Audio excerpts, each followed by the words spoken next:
In 2019, fintech became more than just a buzzword used by insiders. It went mainstream. That was in part due to the growth of startups that bring tech to financial services in totally new ways, but also because the world's largest financial services firms and tech companies, Google, Amazon, Facebook, for example, started to work together to bridge the worlds of finance and technology. Though a lot of this happened this year, some of us have been at fintech for a little longer.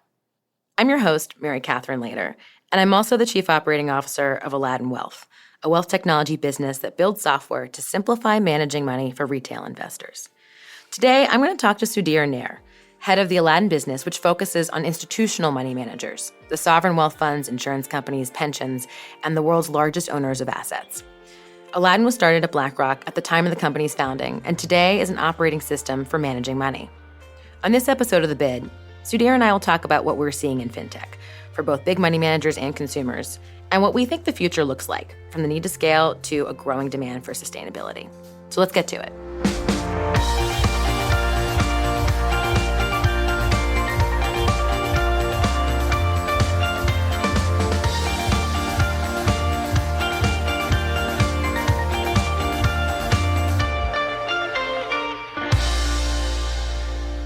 Thanks so much for joining us today, Sudhir. Thank you, MC. I'm happy to be here. So fintech is very hot right now, and it's probably going to stay that way for a while, even though, well, you've actually been in it since before fintech was even a term. One indicator of how hot it is, venture capital-backed fintech companies raised $40 billion in 2018. That was up 120% from the year before. And this year in 2019, it'll probably be even more. And most of that's focused on consumer fintech, or at least that's what, listeners, when they think fintech, probably think of like challenger banks or payments, robo-advice, and the like. But you're in a pretty different part of the fintech world, which is enterprise and specifically technology for asset managers, sovereign wealth funds, pensions, insurance companies, the world's largest managers of money. What does technology do for them, and why does it matter to them? It's critically important for them because at the end of the day, managing money is an information processing exercise. And I would say that across the board around the globe, there is definitely a reinvention happening. And everything from customer expectations and the types of products and services customers are looking to buy to how they would like it delivered to what they're willing to pay is changing out from under the typical asset manager. I think one of the changes we're going to see is that there's going to be less and less full stack asset managers. And by full stack, I mean organizations that can really competitively afford to focus on manufacturing, portfolio construction, distribution.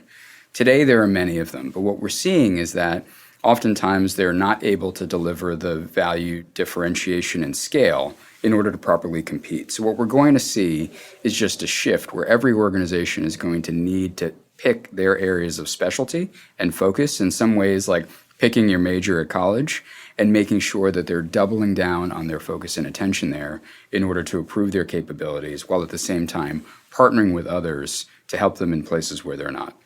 I think people are really just starting to wake up and realize that they can't do everything themselves. Mm-hmm. And this is going to require a whole new level of cooperation and in some cases co-opetition, where asset managers, asset servicers, banks and broker-dealers are all going to need to find new ways of working together to create a seamless end-to-end experience for the client, but at the same time through partnership and integration. I mean, you could argue that wherever there's Excel spreadsheets, fax machines, or phone calls, there's an opportunity to have some interconnectivity.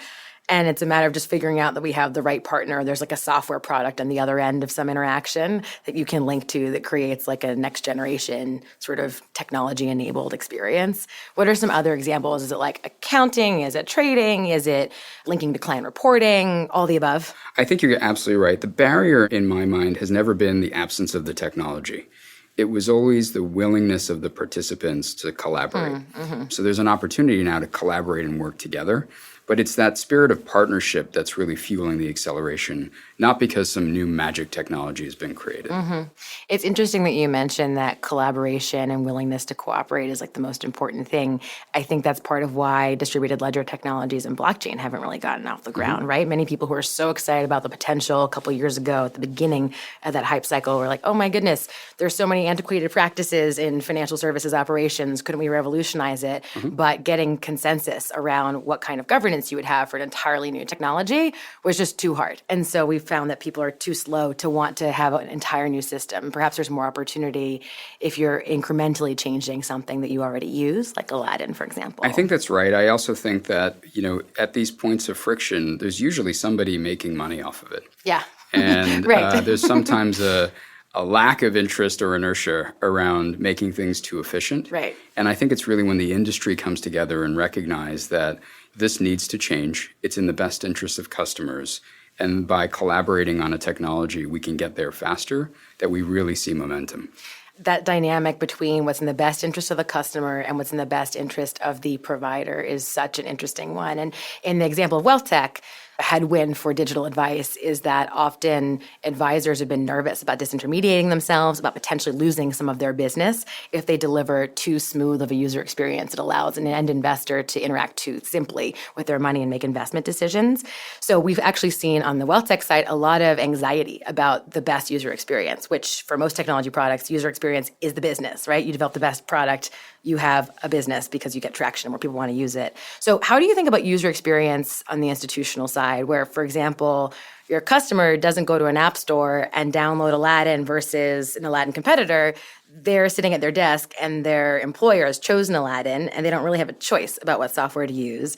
So how do you think about how important it is to deliver, user delight, if you will? It's incredibly important. It's no different with institutional organizations in the business that I'm a part of than it is anywhere else. And I think at the end of the day, people vote with their feet. And while enterprise technology is sold at the enterprise level, we have tens of thousands of users who interact with our technology in 70 different countries around the world each and every day. So we've really got to not think about these big organizations. We've got to think about individual users and the segments that they most relate to. So traders, think about issues and workflows and concerns related to traders. Portfolio managers are very different. Risk professionals, compliance officers. So when we design the technology, we really focus on what is the individual end user journey? What are the jobs and the tasks that he or she are going to look to do using our technology each and every day? And how can we create as seamless and unified an experience as possible? Now, don't get me wrong. I think the state of enterprise technology and user experience, we're in the very early innings. Admittedly, we're very far behind where I think consumer technology is today. But I think there's an incredible opportunity to play catch up. And a lot of the partnerships and collaborations you've seen between financial services and big technology companies have been around combining the best of both worlds, taking great investment capabilities and combining it with a slick, modern way of engaging end clients. Totally. And 2019 saw a lot of those partnerships that you just mentioned. Apple, for example, launched a credit card with Goldman Sachs. Amazon has continued to grow small business lending in partnership with JP Morgan and a few other banks. Facebook, not so much in partnership, perhaps to their detriment in isolation, tried to launch a global currency. We partnered with Microsoft. So there's a lot of this partnership between technologies companies that have mastered user experience, customer acquisition, and financial services firms. Is that relevant for institutional investors and the clients that you're talking to? Do they care?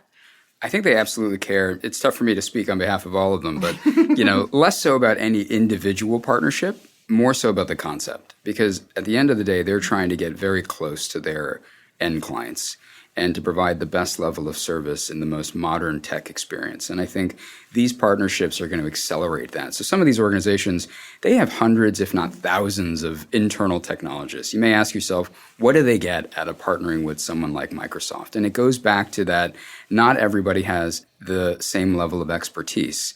And it's all around combining where you have scale and expertise relative to where somebody else might in order to build something unique, differentiated, and ultimately faster to get to your end client. Switching gears just a little bit, but in the same spirit as recognizing where you have expertise and where someone else might, you're right now in the middle of integrating eFront, which is a private market fintech company. BlackRock had some game in that area, but recognizing the opportunity, decided to acquire eFront to sort of get ahead of the game and build on their significant global platform. So how's the integration going, and what are you learning about how fintech for private market investing is any different from public market investing? Great question. So before I jump into the integration, let me set a little bit of context around what's happening with portfolios and private markets in general. And it goes back to the point I made a moment ago around how much is changing. If you look at the average portfolio and where assets are being allocated, there's an increasing need to allocate assets towards the private markets. So what does that mean? It means as opposed to and in addition to traditional assets like stocks and bonds, things that trade in liquid markets and or on exchanges, because of the return profiles of those asset classes, in order to meet future obligations, for example, the needs of a pension 20 years out, there's a recognition that we need to be investing more into some of these more illiquid and private asset classes, whether it's private equity, real estate, infrastructure. The challenge is that the technologies available are really suited towards public markets. So as a result, you have this imbalance between how an investment organization or a pension fund can view their public assets relative to their private assets. With eFront, we're very excited because even 7.5 months in, we see tremendous opportunity to combine everything we've been doing for the last 30 years with Aladdin, largely focused on the public markets, with everything that our new partners at eFront have been focused on for the last 2 decades with private markets. We're working on something called the whole portfolio view, which exactly as it's named is really a way to show someone who has 50% of their portfolio invested in stocks and bonds and 50% of their portfolio in private equity, real estate, and infrastructure, a single integrated view of risk, leveraging all of the great data from eFront in a way that shows them risk exposure, risk contribution, and stress testing, public and private, all in one place. And to someone who doesn't work in this field, it might be surprising that that doesn't exist, but it really doesn't exist, right? So like the data, for example, just to be able to provide that risk view on the private market side is difficult to come by, much less the integrated approach, right? Totally different. In fact, just the data, the workflow, the transparency, in some ways, the private markets are a decade plus behind where the public markets are in terms of the level of availability and transparency. I guess the word private is there for a reason. And we see every organization trying to tackle it themselves, which I think creates an opportunity. And we're not the first here, but hopefully with our new partners, we'll be increasingly making progress towards trying to build industry standard ways of talking about these portfolios and industry standard ways of collecting data that every organization can share. To that point, it's kind of amusing that these companies that are investing in the technology companies of the future all are so lacking in technology themselves, right? Venture capital firms, private equity firms. Moving to a different trend, ESG, or environment, social governance factors in investing strategies. This has been around for a while. I actually started my career covering renewable energy when clean tech was just first booming, over 10 years ago. But it's getting that much more traction now, particularly in Europe, as investors are increasingly thinking about what their money is doing for them, whether they're sovereign wealth funds or individuals. How is that sort of filtering through on the technology side? What are you hearing about ESG interest in terms of technology and data from clients? If I were to sum it up, there's an enormous supply-demand imbalance between the demand interest level of discussion around ESG relative to the supply of what's available in terms of data, analytics, technology capabilities. And I think there's a race in the marketplace to sort of tighten that up. But at a minimum, I think the definition of what investors in the investment process are looking for is quickly evolving in a positive way. ESG is quickly changing from being a type of investment mandate to a fundamental component of every investment process. It's yet another lens to think about portfolios and asset allocation. It's like thinking about the portfolio from a market risk perspective or a credit risk perspective. So because of that, there's a pretty profound change of what that means in terms of the data that people will ultimately need and the technical capabilities that they'll want to have access to in order to properly unlock the data. So what do I mean by that? ESG is no longer going to be an analytic on a report. It's not a score in isolation. It's a framework that will bring standardization and access to new data sets in a way that lets every organization iterate and build their own capabilities so that way they can have their own proprietary view of where ESG should be allocated and not. All that is so qualitative. It sounds like getting to a framework approach will be really tough, but the demand is there, so we have to get there as an industry, basically. But I think there's also, and this goes back to thinking about our end clients, creating a common way for investors to think about ESG, I think is critically important. Right now, there is too much dispersion and too much variation. And I think it's important that we as an industry use technology and use common data sets to bring some standardization and then allow every asset manager to bring their own flavor to the conversation. Right. I mean, you could perhaps think back to when there was some dispersion in how people thought about risk, and there's been standardization there. So perhaps it's not that different. It's very actually. similar. Yeah. So we've hit on a couple trends. Looking ahead to 2020, sounds like you think there's more focus on ESG, sort of standardization ESG ahead. What other trends do you think we'll see in the next year in fintech? I think there's three that we're very focused on. They're not new trends, but they're ones that we certainly see accelerating. One is just this concept of the whole portfolio and the increased importance on portfolio construction. What investors are looking for in terms of delivering portfolio outcomes or investment outcomes. So what do I mean by that? We're seeing the entire industry, whether it be the institutional side or wealth managers, focusing less on individual products, focusing more on having thoughtful conversations around retirement. How much money will I have when it's my time to retire? Will I be able to afford to be able to send my kids to school? Mm-hmm. So the emphasis and the focus on portfolio construction is going to continue to pick up. And the need to have technology that allows you to bring asset classes together to build better risk-adjusted portfolios will become a requirement in table stakes. I think the second big trend is along those lines in terms of increasingly wanting to get closer to your client. We talked a minute ago about user experience and how there might be some hesitance to sort of provide a more digital experience with a view that it might erode the value proposition. I think the general sense is that clients and customers are ultimately going to redefine where they find value. And the definition of service can't be delivery of a report. Clients need to feel empowered. They want to use technology to be able to self-service where appropriate. And I think it creates an opportunity for the right organizations to have a differentiated conversation with clients about the portfolio, about the future, and about risk, not solely about providing them delivery of reporting and data. Mm-hmm. And then the third major trend is really this concept of end-to-end. Really thinking about the beginning of the investment process all the way through to the investment process and making sure that you have a seamlessly integrated and highly efficient workflow to get there. That's going to require relying on creating the right interoperability and the right connectivity between your risk management, portfolio management, trading and operations, all the way through to fund accounting and custody. That doesn't exist today. And certainly there are several organizations, Aladdin is one of them, who are on a mission to try and create that seamless link. That theme of interoperability and how technology like APIs, application programming interfaces, is allowing embedding services in different platforms, taking a step back in consumer tech, I think that's something we'll see in 2020.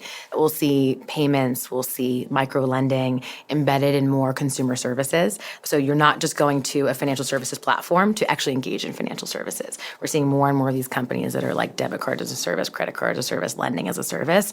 And so it's possible that we'll see more of that embedded in retail, for example, on the consumer side, which I think for our wealth management and bank clients calls into question how they take advantage of that opportunity and shift.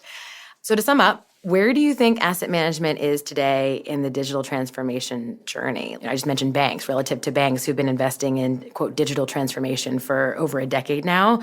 Where do you think asset owners are? I think still early on in terms of the transformation, but at the same time recognizing it's not an industry that hasn't focused on technology. I've almost think of it as sort of three chapters. I've been doing this for close to 20 years.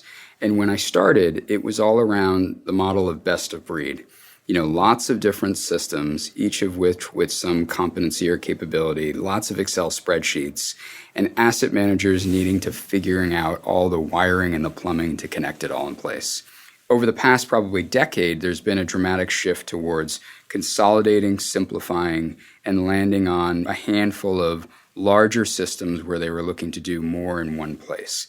And now we're entering what I think is really a third chapter, which is really going back to a much more flexible, option-oriented approach where there are different systems, different technologies that are fit for purpose. There's an increasing need and desire to sort of innovate yourself and build your own proprietary technology. But through these data standards and APIs, connect them back to centralized sources of data. So I think the next 5 to 10 years is going to be all about having the ability to differentiate yourself on both the investment process as well as how you interact with your clients, but having a really strong foundation of both workflow and data sitting at the core. So you mentioned you've been doing this for 20 years. You joined BlackRock in 2000? I did. And at that time, Aladdin had, 3 clients? Now it's a $1 billion business that you run. What brought you to BlackRock? Well, when I studied in school, I focused on 2 things. One was finance, the other was information systems. And part of it was So prescient of you. Yeah. So, I was sort of built for BlackRock, Yeah. I guess. And when I joined here, I was just fascinated both with the quality of people that I was working with, but the type of work that I was able to focus on at a very young age. And, just wanting to feel like what I was doing was making a difference and seeing how, because of the way we work with clients, because of the deep multi-year partnership, you sort of get on this journey with an organization and you're with them through all of the ups and downs, and you see how the technology ultimately unlocks business transformation. I think that's very different from working at a software organization where, you sort of deliver the technology and then sort of lose touch with where it goes next. For us, having done this for my entire professional career, it's been incredibly rewarding just to see how organizations have evolved and I believe improved as a result of working alongside us. And so when you joined 20 years ago, what was Aladdin? Where was it at that point? How many people were there? What did you do all day? It was a much smaller organization. Sadly, I think I did the same thing all day, very similar to what I do today, which was spending a lot of time with clients and thinking about what the product needed to do next.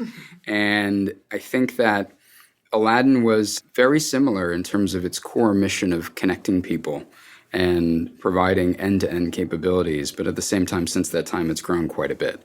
And a big reason for that is just with every new client, we get the benefit of so many new perspectives and ideas. We've used the term over the years collective intelligence. And for us, the feedback loop that you can create from all of these organizations around the world, the ideas, the perspective, the constructive criticism, the complaints that you get is what ultimately fuels what we do and makes the technology better each and every year.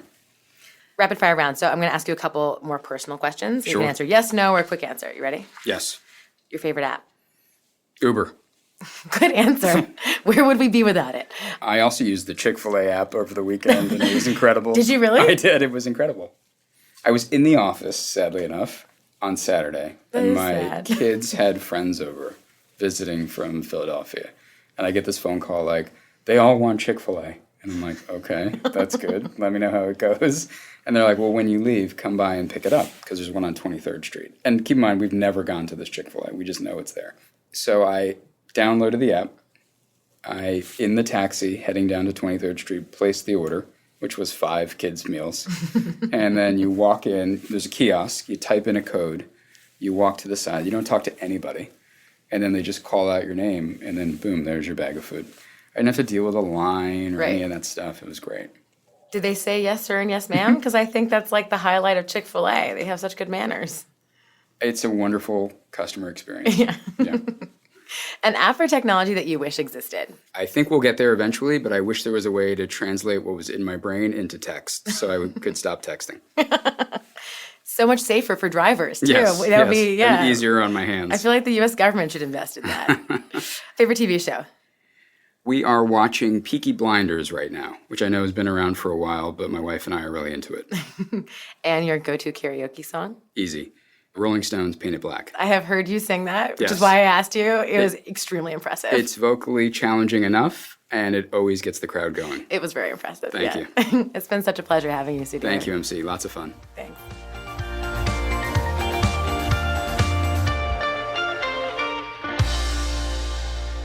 This material is for informational purposes and is prepared by BlackRock, is not intended to be relied upon as a forecast, research, or investment advice, and is not a recommendation, offer, or solicitation to buy or sell any securities or to adopt any investment strategy. The opinions expressed are as of the date of publication and are subject to change. The information and opinions contained in this material are derived from proprietary and non-proprietary sources deemed by BlackRock to be reliable, and are not guaranteed as to accuracy or completeness.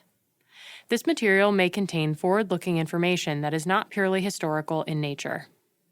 There is no guarantee that any forecast made will come to pass. Reliance upon information in this material is at the sole discretion of the listener. Past performance is not indicative of current or future results.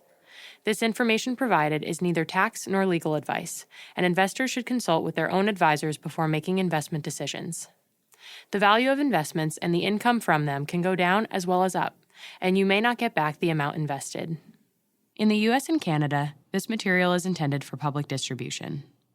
In the UK, this is issued by BlackRock Investment Management UK Limited, authorized and regulated by the Financial Conduct Authority. Registered office, 12 Throgmorton Avenue, London, EC 2N 2DL. Telephone +44 020 7743 3000. Registered in England and Wales, number 202 0394. For your protection, telephone calls are usually recorded. BlackRock is a trading name of BlackRock Investment Management UK Limited. In Singapore, this is issued by BlackRock Singapore Limited, co-registration number 2000110143N. In Hong Kong, this material is issued by BlackRock Asset Management North Asia Limited and has not been reviewed by the Securities and Futures Commission of Hong Kong. In Australia, issued by BlackRock Investment Management Australia Limited, ABN 13 006 165 975 AFSL 230 523 BIMAL.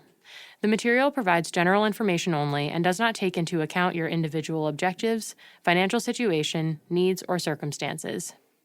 In Latin America, this material is for educational purposes only and does not constitute investment advice nor an offer or solicitation to sell, or a solicitation of an offer to buy any shares of any fund. No securities regulators in Latin America have confirmed the accuracy of any information contained herein. The provision of investment management and investment advisory services is a regulated activity in Mexico, thus is subject to strict rules. For more information on the investment advisory services offered by BlackRock Mexico, please refer to the Investment Services Guide available at www.blackrock.com/mx. Copyright 2019 BlackRock Inc. All rights reserved. BlackRock is a registered trademark of BlackRock Inc. All other trademarks are those of their respective owners.